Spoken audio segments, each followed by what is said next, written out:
हम हिंदी में आज प्रैक्टिस सेट तीसरा पढ़ेंगे। देखिए प्रश्न संख्या 61 से 61 का उत्तर है हमारा सी।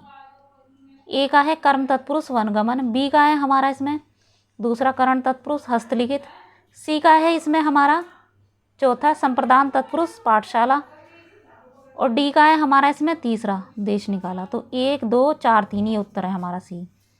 प्रश्न संख्या 62 देखिए, निम्नलिखित में से कौन सा कर्म तत्पुरुष समास का उदाहरण है? कौन सा है? मरणासन। प्रश्न संख्या 63 देखिए, तो कूट के माध्यम से इसके उत्तर का चयन करना है। तो कूट के माध्यम से तो हमारा बी आएगा इसमें। संबोधन सूचक ए का है पहला अरे, विस्मय सूचक हे, शोक सूचक अहो, स्वीकार सूचक अच्छा। तो ये कौन सा आएगा? हमारा बी आएगा इसमें उत्तर। 1 2 4 3 ठीक। प्रश्न संख्या 64 से देखिए, जूही की कली कविता को किस संपादक ने अपने पत्र में बिना प्रकाशित किए वापस कर दिया था? किसने? महावीर प्रसाद द्विवेदी ने कर दिया था। ठीक है, परीक्षा में आया हुआ प्रश्न है ये। यशोधरा के रचनाकार है मैथिली शरण गुप्त, ये भी आया हुआ है कई बार परीक्षा में। प्रश्न संख्या 66, आगरा बाजार की रचना विधा है? क्या है? नाटक है। प्रश्न संख्या 67, लफ्जों का फूल नामक कविता निम्नलिखित में से किनकी कृति है? किनकी? निदा फाजली की है।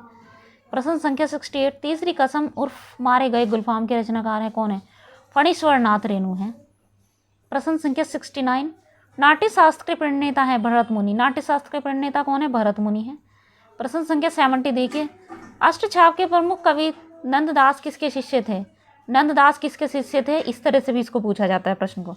तो विट्ठलनाथ के, या विट्ठलनाथ के एक प्रमुख शिष्य में से कौन थे? इस तरह से भी पूछ लेते हैं, तो नंददास थे। ठीक है, उत्तर 70 का हमारा 70 का सी है। प्रश्न संख्या 71 देखिए, एक तरफ है रचनाकार, दूसरी तरफ है उनकी रचनाएं। तो कूट के माध्यम से हमें चयन करना था। तो ए का क्या है हमारा कि मतलब, क्योंकि उत्तर इसमें हमारा सी है, तो ए का पहला है महादेवी वर्मा निहार, बी का है तीसरा कैफी आजमी 7वां दशक, सी का है दूसरा लीलाधर मंडलोई सरमाया, डी का है चौथा हमारा प्रहलाद अग्रवाल काला पानी। उत्तर हमारा क्या हुआ? सी। 1 3 2 4। प्रश्न संख्या 72, निम्नलिखित में से कौन सा शब्द अमृत का पर्यायवाची नहीं? कौन सा नहीं? कांतार नहीं है।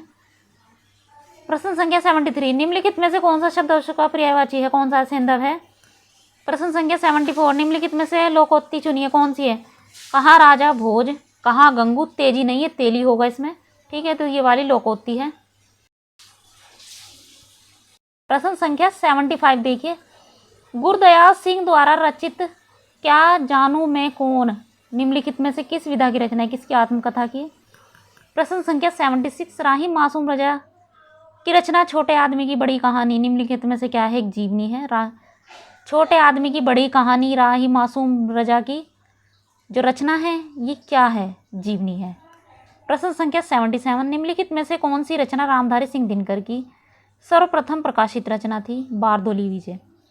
ठीक है, रामधारी सिंह दिनकर की सर्वप्रथम प्रकाशित रचना थी बारदोली विजय। उत्तर हमारा सी 77 का। प्रश्न संख्या 78, रामधारी सिंह दिनकर की रचना रश्मि रथी का मुख्य पात्र निम्नलिखित में से कौन है? कर्ण है। प्रश्न संख्या 79, निम्नलिखित कथनों पर विचार करें। ध्वनियों के टुकड़े नहीं किए जा सकते। वर्ण भाषा की सबसे छोटी इकाई होती है, होते हैं नहीं होती है होगा वर्ण भाषा की। अच्छा, वर्ण भाषा की सबसे छोटी इकाई होते हैं। ठीक है, सही है, सही दिया हुआ है कि वर्ण भाषा की सबसे छोटी इकाई होते हैं। सही। व्यंजनों के साथ लगने वाले स्वरों के विशेष चिन्ह मात्रा कहलाते हैं। सही। वर्णमाला में ये जो वर्ण दिए हुए हैं और संयुक्त व्यंजन के मिल जाने से वर्णमाला की संख्या 44 से 52 हो जाती है। सही। तो ये सभी सही है, तो इसलिए उत्तर हमारा क्या हुआ? डी हुआ। प्रश्न संख्या 80 देखिए, निम्नलिखित कथनों की सत्यता पर विचार करें। तो इसमें कौन कौन से सत्य हैं? दोनों ही सत्य हैं। हिंदी में 11 स्वर होते हैं, हिंदी में 33 व्यंजन होते हैं। तो इसमें क्या हुआ? 1 और 2 दोनों सी उत्तर हुआ हमारे इस आधार पर।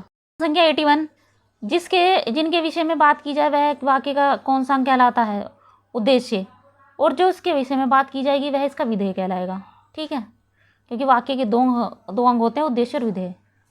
निम्नलिखित में से कौन सा शब्द स्त्रीलिंग नहीं है? कौन सा नहीं है? झरना नहीं है। ठीक।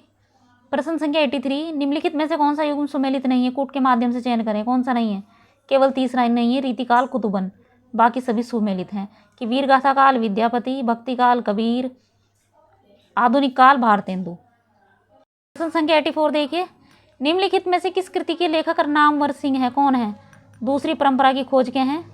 प्रश्न संख्या 85, सूची 1 का मिलान दूसरी सूची से करना है। चंद्रवरदाई पृथ्वीराज रासो, नरपति नाल है बिसल देव रासो, विद्यापति कीर्तिलता, अमीर खुसरो मुकारियाँ। तो इसमें ये आप देख लीजिए, मैंने मिलान किया हुआ, बाकी इसमें उत्तर सही नहीं दिया हुआ था। ठीक है, ये सही है। प्रश्न संख्या 86, संदेश राशक के रचनाकार निम्नलिखित में से कौन थे? अधमान अब्दुल रहमान, ये है संदेश राशक के रचनाकार। ठीक है, 86 का उत्तर हमारा क्या हुआ? बी। प्रश्न संख्या 87 देखिए, कबीर की वाणी से संबंधित भाग निम्नलिखित में से कौन सा है? शब्द व साखी होता है वैसे तो। 1 2 3 शब्द, रामायणी, साखी, तो उत्तर हमारा डी हुआ इसमें तीसरा। प्रश्न संख्या 88, संध्या भाषा शैली का संबंध निम्नलिखित में से कौन से कवियों में से है? सिद्ध कवियों में से है। प्रश्न संख्या 89 देखिए, निम्नलिखित में से कौन सी रचना श्रृंगारपरक लौकिक काव्य है? कौन सी है? 1 और 2 दोनों, राउर, वेल, संदेश राशक, तो हमारा उत्तर है बी। प्रश्न संख्या 90, आले लोक गान की पहचान निम्नलिखित में से कौन से ग्रंथ में की गई है? किसमें? उत्तर हमारा ए, जगनीकृत प्रमाल रासों में की गई है आला लोक गान की पहचान। प्रश्न संख्या 91, निम्नलिखित में से कौन सी रचना विद्यापति कृत नहीं है? कौन सी नहीं? कैमासबद्ध नहीं है, बाकी सारी विद्यापति की रचनाएं हैं, क्योंकि ऐसा ही पूछा गया है, कौन सी नहीं है, तो कैमासबद्ध नहीं है। प्रश्न संख्या 92 देखिए, हिंदी काव्य में प्रयुक्त होने वाला 12मासा वर्णन सर्वप्रथम कौन से काव्य में मिलता है? बीसल देव रासो में मिलता है 12मासा का वर्णन। ठीक, बीसल देव रासो रचना में। प्रश्न संख्या 93, रचना की दृष्टि से विशेषण कौन सा उपर्युक्त में से कोई नहीं है? अमीर खुसरो से संबंधित रचनाएं हैं, ये सभी हैं, पहेलियाँ, सकूने, मुकरियाँ, इनमें से सभी। प्रश्न संख्या 96 देखिए, मातु पितु जग भाई जग जाई तज्जु, विधि हूँ न लिखी कछु भाल भलाई, उत्तर है हमारा बी, तुलसीदास। ये पंक्ति तुलसीदास के लिए इसलिए प्रसिद्ध है, ऐसा माना जाता है कि इनके बचपन में जब इनका जन्म हुआ था, इनके दांत थे मुंह में, जिस कारण से, भय से इनके माता पिता ने त्याग दिया था। ठीक है, कि माता पिता जग तज्जियो, कि मुझे त्याग दिया था, मतलब इनको त्याग दिया था, तो इसलिए पंक्ति इनके लिए है। ठीक है, तुलसीदास के लिए। भारतेंदु हरिश्चंद्र की रचना बादशाह दर्पण निम्नलिखित में से कौन सी विधा की है? कौन सी इतिहास लेखन की है? प्रश्न संख्या 98, निज भाषा उन्नति यह सब उन्नति को मूल उपर्युक्त पंक्ति से संबंध कवि का नाम है, क्या है? भारतेंदु हरिश्चंद्र है।